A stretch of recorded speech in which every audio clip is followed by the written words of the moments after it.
क्या आपको पता है लक्ष्मी पूजन के दिन लक्ष्मी पूजन कैसे शुरू हुआ या कब से शुरू हुआ? लक्ष्मी पूजन के दिन हम लक्ष्मी जी की पूजा कैसे करते हैं? ये सारी चीज़ें हम आज जानने वाले हैं कि आपके घर में लक्ष्मी स्थिर कैसे हो सकती है। इसके जो प्रथा चली आई है, ये सारी प्रथाएं कब से शुरू हुई, ये सारी चीज़ें आज हम जानने वाले हैं। जब भी प्रभु श्री राम जी ने रावण के साथ युद्ध किया था, रावण को परास्त किया था और दशहरा के दिन रावण का अंत किया था। रावण के साथ जब 9 दिन प्रभु श्री राम जी का युद्ध चालू या आरंभ हुआ था, तभी श्री प्रभु जी ने दुर्गा माता का व्रत किया था और प्रभु श्री राम जी ने दुर्गा माता को प्रसन्न करके रावण पे विजय प्राप्त की थी। दशहरा का वो दिन था। दशहरा के दिन रावण की मृत्यु हुई थी और प्रभु श्री राम जी की विजय हुई थी। उस दिन को प्रभु श्री राम जी ने माता सीता को रावण के चंगुल से छुड़ाया था और अलग अलग लोगों को भी रावण के चंगुल से छुड़ाया था। तभी प्रभु श्री राम जी दशहरा के दिन रावण दहन हम करके हम आगे बढ़े। प्रभु श्री राम जी वो अयोध्या की ओर। अयोध्या में जब भी प्रभु श्री राम जी आगमनित हो रहे थे, तभी दशहरा के बाद 4 दिन के बाद जो आता है उसे कहते हैं हम कोजागिरी पूर्णिमा। कोजागिरी पूर्णिमा हम लक्ष्मी जी को इनवाइट करने के लिए, यानी कि लक्ष्मी जो हमारे घर में आती है तो उसे इनवाइट करने के लिए कोजागिरी पूर्णिमा बहुत ही इम्पोर्टेंट मानी जाती है।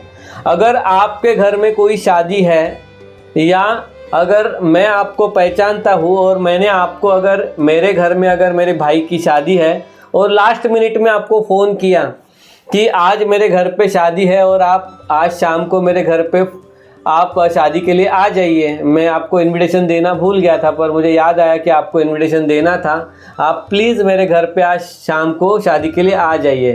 तो आप मेरे घर पे शादी के लिए आज आ सकते हैं क्या? या आप किसी पहचान वाले व्यक्ति के घर में लास्ट मिनट कॉल पे शादी के लिए जाते हैं क्या? सो शायद ही हम उसके घर पे या उसके जो शादी का समारंभ है उस पर पहुँच पाएंगे। अगर उस इंसान ने मुझे 2-3 दिन पहले अगर फ़ोन किया है तो भी मैं जाना पसंद करूँगा। पर अगर उस इंसान ने, अगर मैंने आपके घर में 15 दिन पहले आपके घर में आया और 15 दिन पहले आपको आके मैंने बोला कि अरे ये आपके लिए ये शर्ट पैंट लाया है या आपके लिए ये साड़ी लाई है और ये नारियल है और मैं आपके हाथ में ये इनविटेशन कार्ड दे रहा हूँ और आपको इनवाइट कर रहा हूँ मेरे भाई के शादी के लिए। सो अगर मैं इस प्रकार से आपको इनवाइट करूं और आपको आग्रहतापूर्वक आपके फुल फैमिली के साथ आइए ऐसा अगर मैं आपको इनविटेशन दूं, तो आप उस शादी में आएंगे या नहीं आएंगे? मुझे ऐसा लगता है कि मैं अगर आपको प्रॉपर तरीके से इनवाइट कर रहा हूं तो ज़रूर आप उस शादी में आना पसंद करोगे। इसी प्रकार लक्ष्मी जी को हम कोजागिरी पूर्णिमा के दिन रात को इनवाइट करते हैं। रात को जब भी कोजागिरी पूर्णिमा होती है तभी पूर्ण चंद्रमा होता है, तभी रात के 12 बजे माता लक्ष्मी अपने घर के पास आके देखती है कि कौन जागरती, यानी कि मेरे लिए कौन जाग रहा है या मेरे लिए कौन जागरण कर रहा है। उस दिन कोजागिरी पूर्णिमा के दिन हम माता लक्ष्मी को दूध और केसर का हम भोग चढ़ाते हैं। माता लक्ष्मी के पास दूध और केसर रखते हैं और वो केसर रखने के बाद उसे हम जो माता लक्ष्मी को जो प्रसाद स्वरूप केसर रखा हुआ होता है, दूध रखा हुआ होता है, वो चंद्रमा को दिखा के वो हम प्राशन करते हैं। कोजागिरी पूर्णिमा को अगर आपने रात को अगर एक छोटा सा और एक व्रत किया तो और भी प्रसन्नता लक्ष्मी को होती है। वो होता है मौन व्रत, यानी कि रात को 12 बजे के बाद जब भी आप वो प्रसाद ग्रहण करते हैं, सो प्रसाद ग्रहण करने यानी कि वो जो दूध और केसर ग्रहण करने के बाद सिर्फ माता लक्ष्मी का नाम लेके सो जाना है और सुबह उठ के माता लक्ष्मी का ही नाम लेके किसी से बात करनी है। यानी कि पूरे रात भर का जो समय होता है उस समय आप सिर्फ माता लक्ष्मी को याद करते हैं। नींद में भी लक्ष्मी माता को आप याद करके उनको इनवाइट करते हैं। तो ये हुआ लक्ष्मी माता को इनविटेशन देने की एक विधि, जो लक्ष्मी माता को कहते हैं कि लक्ष्मी पूजन के दिन आपके जो पैर है मेरे घर में आए और आप पधारे मेरे घर में और मेरे घर में मंगलता आए। वैसे ही अगर मैंने आपको इनवाइट किया है और 4 दिन पहले या 3 दिन पहले मैंने आपको एक रिमाइंडर कॉल दिया कि अरे आपको मेरे घर में शादी है, तो 2 दिन के बाद शादी है, आपको आना ज़रूर है, आप भूलिए मत, मैं आपको फिर से एक रिमाइंडर कॉल दे रहा हूँ। सो उसी प्रकार धनतेरस को हम लक्ष्मी माता को एक रिमाइंडर कॉल देते हैं। और अगर हमारे घर में हल्दी है या मेहंदी है, उस फंक्शन को भी लक्ष्मी माता को इनवाइट करते हैं, उसकी विधि होती है ये धनतेरस। धनतेरस के दिन हम लक्ष्मी माता को फिर से एक बार याद दिलाते हैं कि लक्ष्मी पूजन के दिन हमारे घर में स्थिर होना है आपको।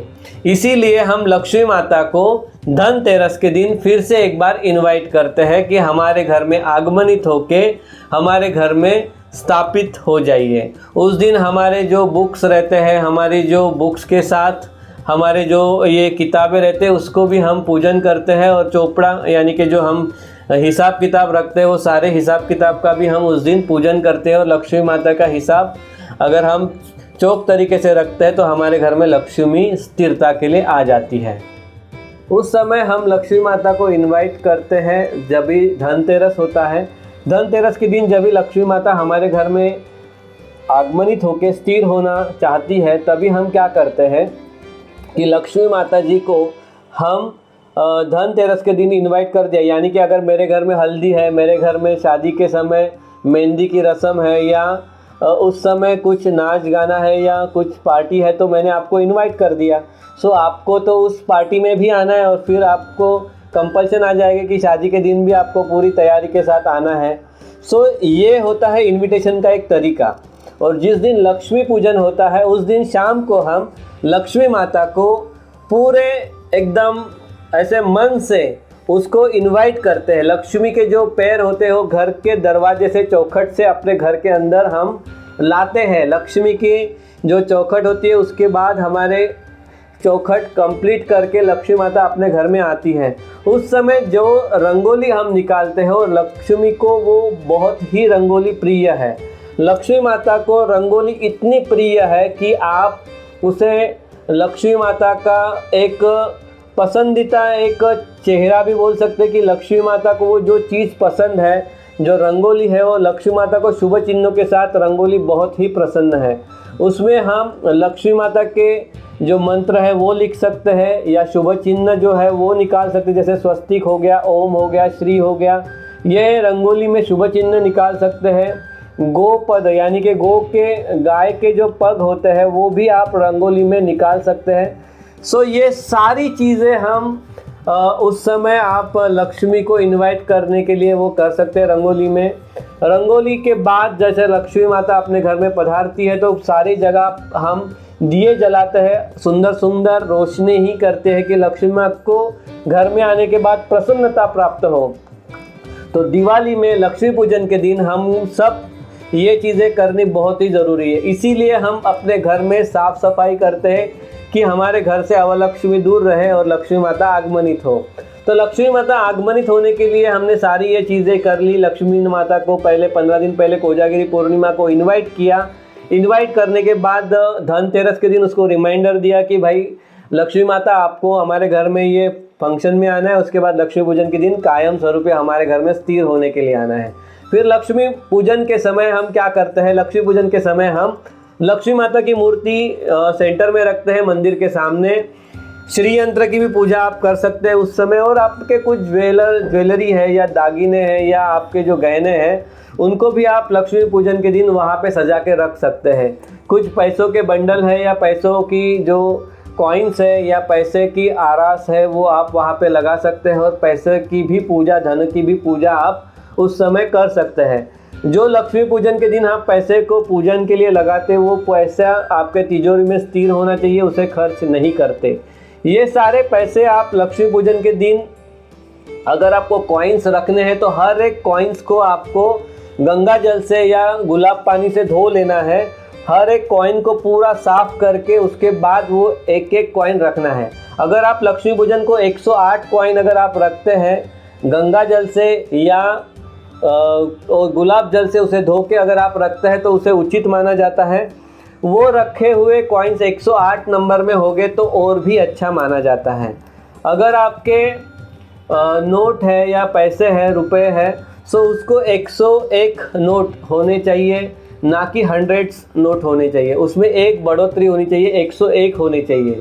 कभी भी 100 कंप्लीट करके लास्ट में 0 आने वाले फिगर लक्ष्मी पूजन के समय पूजा में ना रखें। लक्ष्मी माता को अत्तर बहुत ही पसंद है, सुगंधित द्रव्य बहुत ही पसंद है। उसे कमल ये अतिशय प्रिय माना जाता है। कमल की 108 फूल या 8 फूल या 9 फूल आप वहाँ पे रख सकते हैं, या 21 फूल भी आप लक्ष्मी माता के समय, पूजा के समय वहाँ पे आप रख सकते हैं। जो कमल के सफ़ेद फूल है वो भी लक्ष्मी माता को पसंद है। गुलाबी कलर के कमल के फूल है वो स्थिर लक्ष्मी का प्रतीक है। लाल कलर के जो फूल है वो एग्रेसिव लक्ष्मी का प्रतीक है। नील कमल जो है वो, नीले कमल जो है वो जो लक्ष्मी माता को बहुत ही एग्रेसिवली इनवाइट करने का प्रतीक है। लक्ष्मी पूजन के समय अगर आपको एक भी नील कमल प्राप्त होता है और पूजा के लिए लगाते हैं तो वो काफ़ी महत्वपूर्ण और उत्तम माना जाता है।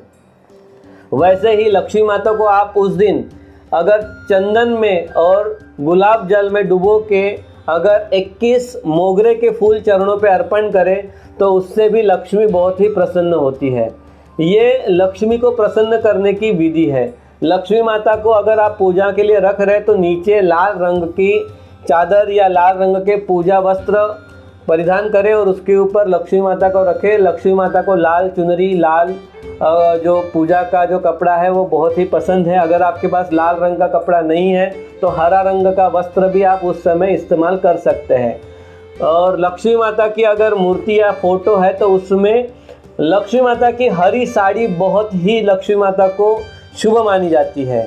और लक्ष्मी माता को अगर हरी साड़ी में अगर पूजा करनी है तो अगर वो बैठी हुई लक्ष्मी है तो वो घर में पूजा के लिए मानी जाती है। और अगर वो खड़े पोजीशन में यानी कि खड़ी रही हुई लक्ष्मी माता की मूर्ति है तो उसे अपने ऑफिस में या आपके कार्यालय में वहाँ पे आप पूजन कर सकते हैं या दुकान में पूजन कर सकते हैं। इस प्रकार लक्ष्मी की पूजा करके आप अपने घर में सुख, समाधान, समृद्धि ला सकते हैं। धन्यवाद।